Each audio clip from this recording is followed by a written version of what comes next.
Hey, thanks for joining me. We're going to look at Xforce number 2. Not the good Xforce number 2 that was like the second appearance of Deadpool, if I remember correctly, and the introduction of Weapon X Kane, that guy from back in the early 90s or whatever the hell it was. This is the new volume of Xforce. We looked at Xforce number 1 a while ago. There's a lot of bright colors. I was talking about how they stripped Cable down, got rid of all his pouches and shoulder pads and hyper giant guns, streamlined him, gave him almost minimalistic weapons. Cable got some hair plugs in, so he got rid of his receding hairline. Now he has a Tom Cruise haircut, and he's way more fucking boring visually. And then the story, it started out where guy who's maybe Cable on a horse hundreds of years ago,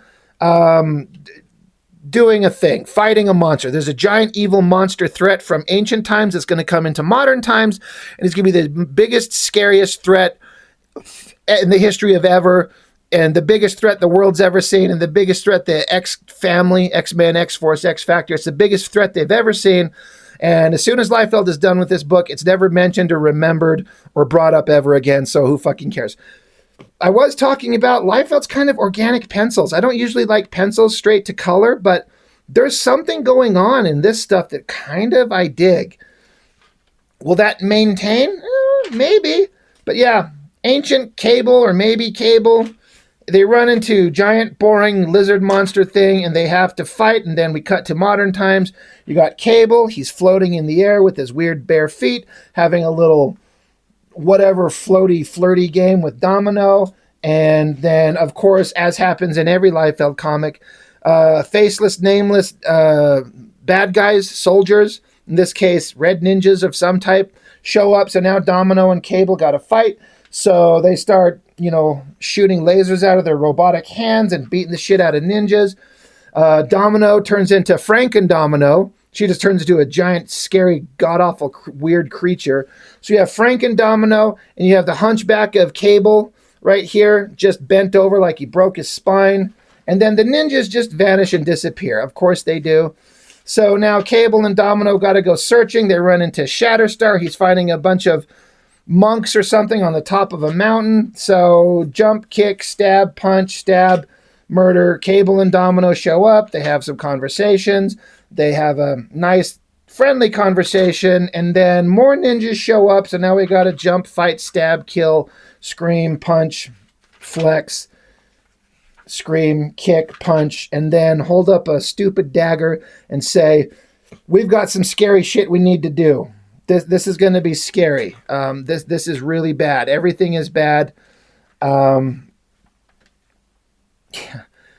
I'm just double checking myself because this is issue 1 and we're on to issue 2. And for God's sakes, in this next issue, some characters show up that I don't even remember where the hell they got them at. Where the hell did Cable run into these other characters? You'll see when we get in here.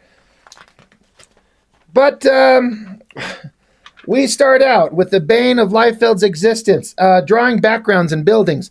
It probably doesn't come through very clear. I'll bring it up close. This is like such a low resolution, piss poor fucking shit drawing. I swear this thing is a little teeny tiny drawing that they blew up big and colored.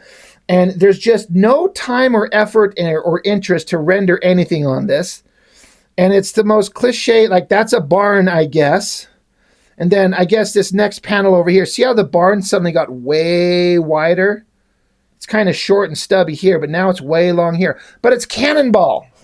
He's rocketing through the sky doing Cannonball shit. He was a country boy always, right? And now he's off on his own. He's got a farm, and he's got a bag of something and just dumping whatever the hell is in the bag onto the fields. Is it grass seed? Is it cow manure? Does Liefeld know anything about farming? But Cannonball's doing some farming. And then there's text boxes everywhere, him lamenting about his life and the struggles of mutants and how he had to get away from the aliens and clones and genetic experiments and time travelers and all this stuff. He hasn't felt like himself in a long time. So what's the best way to feel like yourself is get out and grow some corn. So he's doing that, and then he hears a sound effect inside his barn. The sound effect says vum fash. And Cannonball says, I guess downtime is over. So then inside the barn, the coloring is kind of hiding the fact that some of the worst drawn backgrounds are sort of a crate and sort of a ladder and sort of another crate. Flash of light, and then mysterious guy appears.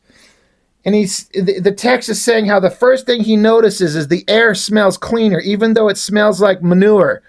It's cleaner than the shit place he comes from centuries in the future. Oh my God, it's a warrior from the future. We've never seen this before. I bet you Liefeld was just betting on the fact that he was going to create a whole new character that was going to catch on just like Cable.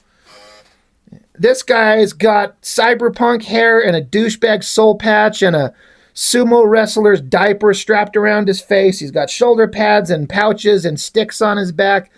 And he's even got a computer that he talks to that is nowhere to be seen. So is it an implant in his brain? Is it a watch that he wears?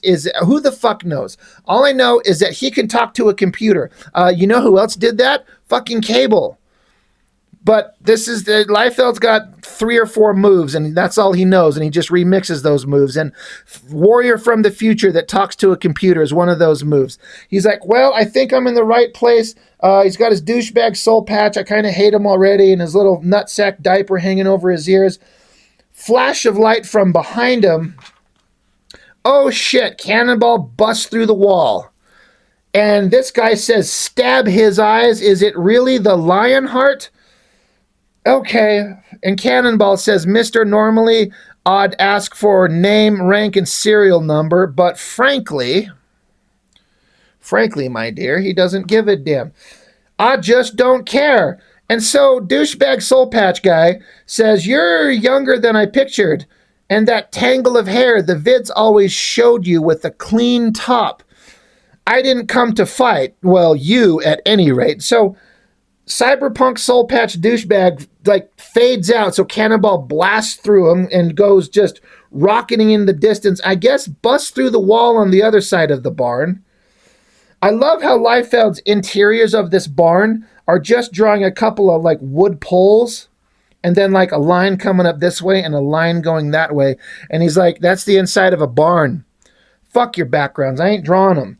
And then no backgrounds there. And he busts through a wall. And so now Cannonball's just standing outside. And now we get big close-up on the face. Close-up on the face. Zoom that shit in. Make Cannonball look like an emaciated old man dying of starvation. What the fuck? And so now we get lore dump. Exposition dump, right? Cyberpunk soul patch douchebag says, yes, I am from the future. And Cannonball says, please don't tell me I'm gonna save the world again. And douchebag says, I don't have to tell you that which will be. Stone today is still stone tomorrow. Your destiny has been forged. And Cannonball says, what noise? Just break it down so a cow could understand it. And douchebag says, that's funny. I didn't know you were funny. Like, Jesus Christ. So douchebag soul patch asshole says, my name is John Spector. Okay. And I need your help against a terrible threat to Homo sapiens and Homo mutants alike. Cannonball says, a threat like now or sometime in the future? And he's like, both. A mutual enemy of ours and a mutual friend. And Cannonball's like, Cable. Douchebag says, the Dayspring, seer of hope, harbinger of doom. It began as most days do. So he's going to tell us a tale. So this is where we get into something that actually shocked the shit out of me. Now, I hadn't looked through these books in forever, so once I saw these, I'm like, oh, right, I remember seeing these. But Liefeld, I'm assuming, I'm presumptuous, that this is all Liefeld. That he was doing something artistically here I have never seen him try to do before or since. Now, if you know better that this isn't him doing this, because I'm pretty sure the credits list him. It's Liefeld, everything but colors and edits. That's it. I mean, Fabian Nicieza, K. Fabian, he's doing the script. So Liefeld writes the story, and then the words are actually Fabian. But this, I don't know what it is. Watercolor, Copic marker, maybe, white paint, highlights. This is like a painterly style, and I kind of like it. Hell has frozen the fuck over. I'm looking at something Liefeld did, and I'm kind of like, good for him. He tried something different. Again, this is all under the assumption that this is all him, but I'm pretty sure it is. He just must have, because this is, now we're getting to like a story set in the future, telling, you know, a backstory, exposition. So we get a different visual language to put it in a different time frame, which is great. I like that he was very minimalistic in his line work. He's not cross-hatching with a bunch of pencil lines or ink lines and putting all this ridiculous bullshit detail. It's a very clean, open line drawing, and he goes in, again, with whatever he's using. Watercolor, maybe? I don't know, but I kind of like it, and it gets kind of a little bit more interesting as we go. The pose is fucking weird. I'm like, Cable's pissed off because he put on some, like, armored finger guards, and they're just stuck going straight, and so he can't bend his fingers, and he's pissed. There's lots of text as Cable is just giving his case for why he needs to do a certain thing and why he's the one to do it, and we have to protect against apocalypse and the imminent danger to mutants. We can't sit around and wait for everything to go okay while we just kind of sit around essentially waiting blindly for slaughter. We have to be proactive, blah, blah, blah, blah, blah. So again, here we go with Cable, and he's talking with these weird cloaked whatever the fuck these nondescript guys are. You know, this is the attempt to make them look scary and ominous.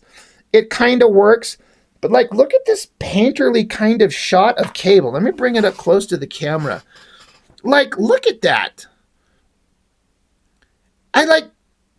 It looks good. I can't believe it. The highlight on the other side of the face over here, the kind of using the color tones to define the anatomy of the face. I kind of like it. What the hell happened? I don't know if these were done in, like, maybe there's entirely a version of this where maybe it's all just black and white watercolor with the white tones, like the painterly white things, you know, these white highlights, and then maybe the colorist Matt Yackey came in and colored it over the gray. I don't know. Again, if anybody knows how this was done or what the secret is, I would be incredibly fascinated to know. Because again, I have seen this book. This book is old. This is from 2004. So this shit is ancient. But the fact that Liefeld was doing something different, this actually kind of looks good. It's not brilliant, but it's pretty good. It's an artistic experiment that I feel like he should try more. But whoever these overlords are, they don't trust him. They don't think he's the right man for the job. And so to test him, they sick some big super badasses on him. So because we have to have a fight. So Cable manifests a lightsaber in his hands. And the bad guys have lightsabers in their hands. So now they got to stand there. And of course, the giant temple that we're inside is a big curved thing made of cracked concrete, because that's all it ever fucking is. So Cable fights with the lightsabers against these other guys. And again, this face shot, I'm digging it. However this is done, like, I'm guessing obviously computer coloring is enhancing the glowing lightsaber weapons. That's not done with this kind of hand-painted stuff going on through here. Even if it was just left pure white, there's a glow to it. So the coloring has come in here and punched it up, and I dig it. But all this kind of color, and again, look at this face. It's so clearly a Liefeld face, but without all that bullshit rendering and those color tones, that looks cool. Yeah, this face, just something about it. It looks really interesting. This art is just, it's so different. I can't help but kind of be a fan of it. It does get a little weird. Cable's here fighting these guys, and then one of the mysterious warriors he's fighting gets him from behind. And I'm like, honestly, this bottom panel, they're either fighting and Cable's stabbing himself through the guts, or the bad guy's just fucking Cable from behind. Either way, it sounds like an unpleasant situation for both of them, but that's what's going on. So interesting stuff going on. It looks like it's probably time intensive too. It takes a lot of, he's coloring and toning literally everything. So we get a big double page shot. This is a little bit less impressive in terms of the color toning that he's doing. Got a little bit kind of light on the rendering on the metal armor on both of the guys, but there's still this color on the background and the light saber weapon stabbing him. That face right there, I'm digging it. Again, it looks like LIEFELD art, but they just stripped away all the bullshit rendering. Like, a face would normally be drawn like that guy.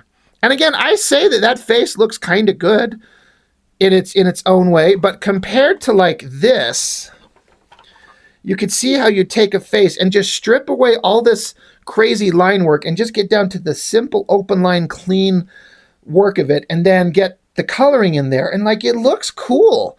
He's almost got his receding hairline again. It's kind of interesting. But Cable kills him. This poor guy down here at the bottom panel, he's literally shitting blood. So he's not going to have a good time.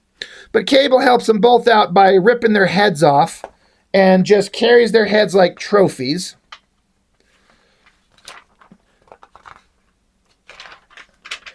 To show the bad guys. Now suddenly, the art suddenly takes a complete and utter shit. It has that same kind of hyper light, sketchy rendering that would be used for all these pages that he basically painted. But I'm just going to guess, my, estimated guess here, is that he ran out of time and or interest in doing this shit. And this page is supposed to be rendered in that way, but he just did not do it. So he just gave it to the colorist and says, kind of try to sort of make it look like what I did. And it suddenly becomes fucking a million times less interesting. What in the fucking boring backgrounds is this? I mean, I know what it's supposed to be, but it's terrible. But this is just some weak, slopped out shit. Again, he probably ran out of time or interest or both. And they just had to use the basic line work that they had. And it's infinitely less rendered and less cool looking. That page and this one especially. This page looked like it took them 20 minutes to draw. There's nothing to these figures. The only thing that took a little bit of time is that face, sort of. But that page was banged out in 20 minutes. Again, the story, fucking who cares? It's set in another timeline when Cable's trying to demonstrate that what he's doing is for the betterment of everything. These guys, I guess they're kind of convinced now. They say, you fight so others might not. And Cable says, always. They say, you die so that others might live. He says, if needs be. I actually kind of like that dialogue. I kind of like that exchange. So whatever. Cable's got to do some cool shit. And then now, suddenly, maybe he put all his time into this double page spread, and he really, really, really didn't want to fuck with those previous pages because they were boring by comparison. Now, he put a lot of time into this. Lots of, planetoid bodies and some kind of, shadow shapes and sides and a glowing kind of sun in the distance and a lot of weird mixed colors in this planet. And then all these random figures, they look completely stupid, but this is one of the things that Liefeld likes to do. He just likes to throw new things on a page, and people just kind of clap and go, look, he created new things. You will never see these guys again. They give a list of names: Tetherblood, Dawn Silk, Adam Spectre, Lark, Sepulture, and many more. This guy looks like French cyber dork dude. This guy looks like a mechanic from a snowman. There's his catalytic converter. This guy just looks like a alternate universe version of Prophet. But to his credit, Liefeld is putting all kinds of crazy effort into this rendering style. And I feel like if he tried this more, I'd be way more interested. This is unique. This is him branching out and attempting to do things. Again, unless you guys are in the comments telling me like he didn't do any of this coloring, but I'm just assuming that he did. But crazy characters from the future doing crazy shit, and then no, now we're back to the comic and kind of the regular rendering that we're kind of used to. But remember when I was saying, I was like at the beginning, I'm like, there's some other characters that are going to show up, because all we had before was Cable and Domino, and they run off and go find Shatterstar. Well, now suddenly Sunspot, Boom Boom, and Warpath are there. They're just there. There was nowhere that I saw that like, they're not in the fucking book. It's just Soul Patch Cyberpunk Douchebag versus Cannonball. And then Douchebag tells the story of Cable. And then now we're just back with Cable. He's got Shatterstar. And I was going to say Domino's nowhere to be seen, but she's just over here pushing buttons on the view screens. Where the fuck did these guys come from? Liefeld's just like, they're just there too, by the way. There they are.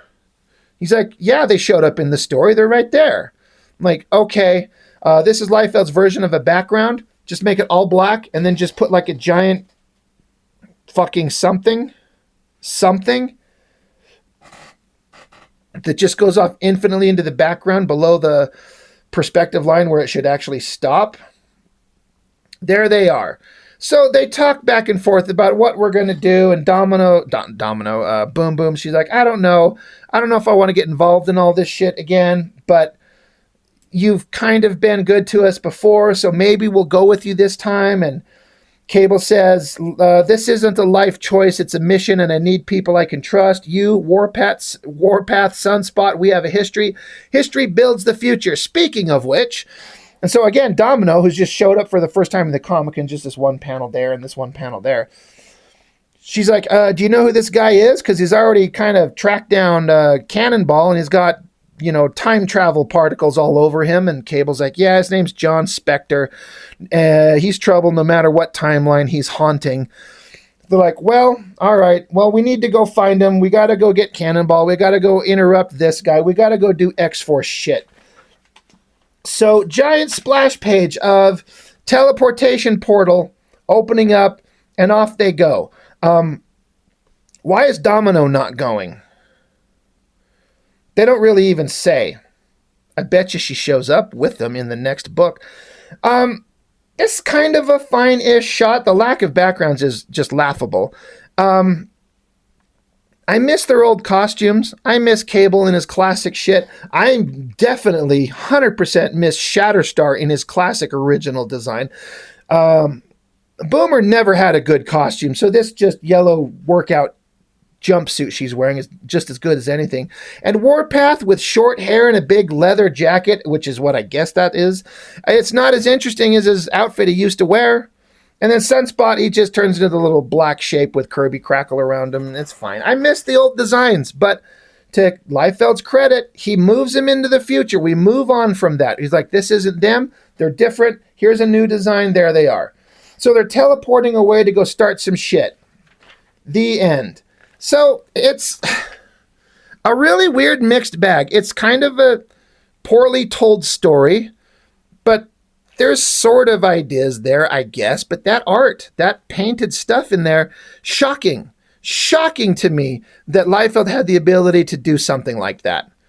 I would really like to know how, what, when, where, why, what that was all about, and why has he never done it again? Hell is frozen over. I've got praise for Rob Liefeld art. It's hard to believe, but it has to be, shit that's 2 decades old. So anyway, Xforce number 2. It is what it is. I'd love to know what you guys think about it. That's all I've got for now. Thanks for joining me. I'll see you next time.